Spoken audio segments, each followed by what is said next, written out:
We're going to talk to Mike. Pronouns are he, him from West Virginia. Mike, you are on Talk Heathen. What is your question today? Hey guys, I appreciate you taking my call. And first off, I wanted to share an experience and then ask the question if that's okay. So recently, within the last couple of months, my dad passed away, and I've been an atheist for the better part of a decade.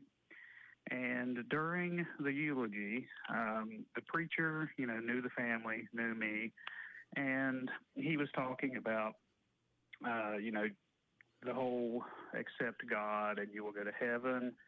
He really harped on that, and the whole time he was looking at me. And then after the services, I had several family members who all know I'm atheist come up to me and try to guilt me into becoming Christian. And at the time, the only response that I could really come up with was, well, I appreciate the thought. It shows that you care. But it was really annoying. And I was wondering, is there a better way to deal with that kind of draws a harder boundary?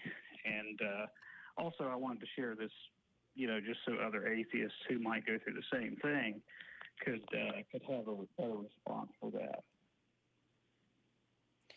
Yeah, that's very difficult to go through, and I apologize. I'm sorry that you went through this and going through this grief process as well.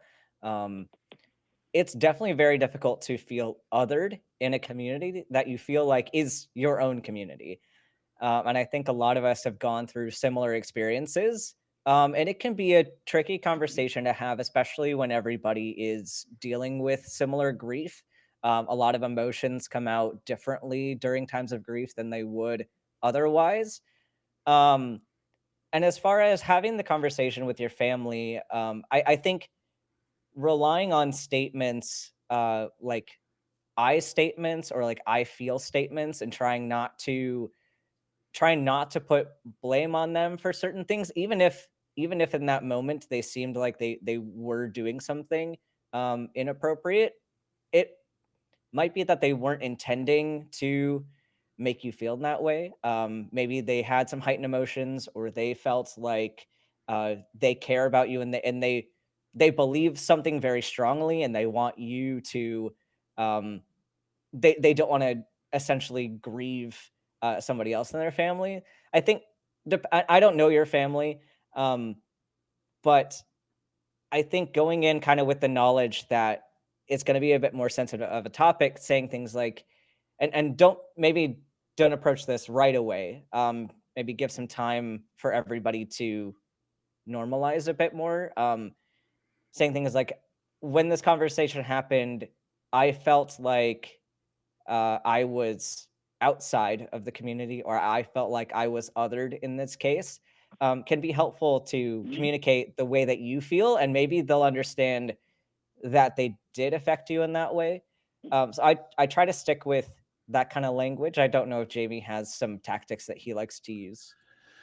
So yeah, I mean, it is obvious that it's quite gauche for them to sort of almost take advantage of a situation of that nature, and it could be coming from a place of grief for them. As Ben said, I think you handled it pretty well, because in the moment, in the event, you want to be as tactful as possible.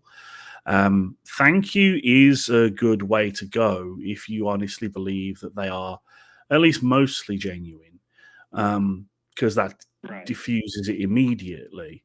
I know that it's not nearly as fraught as the loss of a loved one, but I work in a call center and I work in a sensitive field where emotions get high, and people will like say, "I'll pray for you, thank you, bless you," and all I can say in return, honestly, is thank you. Now, in context of your family, if you feel that it's worth it to do so, if you think that they're going to keep trying this or doing this, after maybe the primary grieving is sort of done and people have settled a little bit, get the ones that you trust the most together and have a talk about it. And like Ben was saying, use I statements. I feel uncomfortable when you say this. I don't find these arguments compelling. I understand that you want me to be healthy both in body and in, as you think, spirit, but this isn't really helping me. And if your primary concern is my happiness, I would ask you please to sort of refrain from that. If you do actually want me to be as mentally healthy or as happy as I can be. But I'm not a therapist. I'm not a family counselor, and I don't know your story, and I don't know your family. So you'd have to make that judgment call yourself a little bit, I think. Yeah. I've dealt with it ever since I became an atheist, like at family reunions. A lot of my family's very religious, and there's one in particular who, and like I said, they all know I'm atheist. But like at this last family reunion, one of my cousins, he said, "I really want you to really read the Bible and give it a second thought. Just really think about it for me." And I told him, "Well, I did read the Bible, and that's why I am that's why I'm atheist, actually." And I didn't want to start an argument over it, so I used that saying, "Thank you, it shows you care."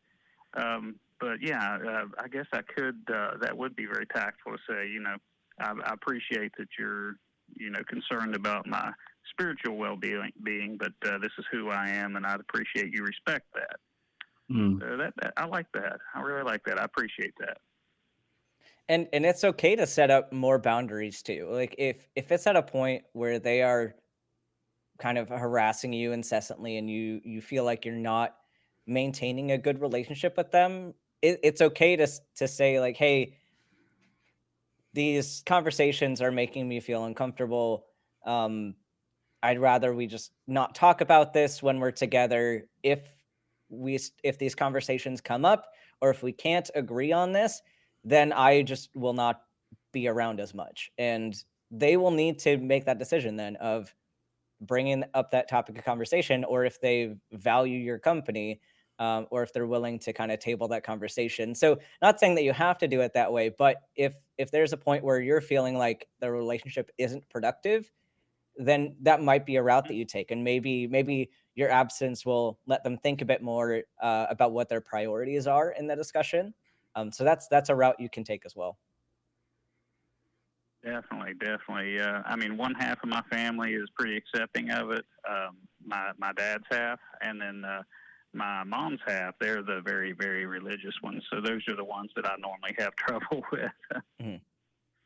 But yeah, I'll have no problem setting a boundary of, hey, if you don't quit, then I'm just not going to come around. Mm-hmm.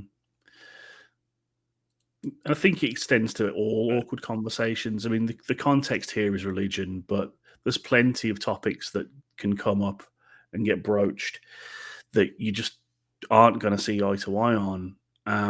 So, yeah, just setting those boundaries, being gentle with it, but yeah, giving them that soft ultimatum. Like, if you're going to continue down this path, then we may not be able to spend as much time together, which would be a shame, Mm-hmm. Yeah. That's great. I appreciate all this great advice. Yeah. Any other thoughts on this topic? Actually, that was pretty much it. And plus my phone's about to die, and I can't find the charger. So I appreciate your time, guys. Yeah, well, and I did want to let you know before you go, there is a website called griefbeyondbelief.org. I don't know if you've heard of this before, but that's a great place to go if you're looking for more resources for grieving in this situation.